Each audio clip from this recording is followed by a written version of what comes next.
favorite ways to unwind now since you did mention na, oh, active ka pa rin, tumatakbo ka na ngayon?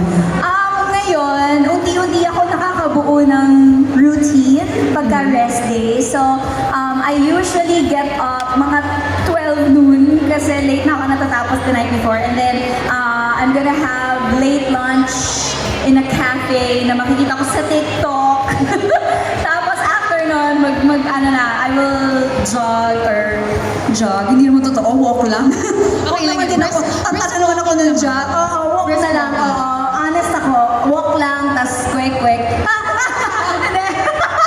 Ayun, and then I got back to reading. So, nagbabasa na ulit ako. Pero mga mga meet-cute novels. Yes, Mga ganito din. Parang dream din siya. Nahilig ako sa mga ganyan. I want to dream of a lot of things. I want to dream of a perfect kind of day, diba? Tapos sa mga meet-cute novels na binabasa ko, lagi parang ang dreamy-dreamy ng babae, lagi siyang very successful, tapos merong guy na sobrang perfect, pero hindi siya gusto ng girl. So yung guy yung lumalapit sa kanya, dapat ganun lang tayo. Tayo yung dream! We are the dream! Word. Charot! Yung dinidescribe mo ba ngayon, yung project mo sa March?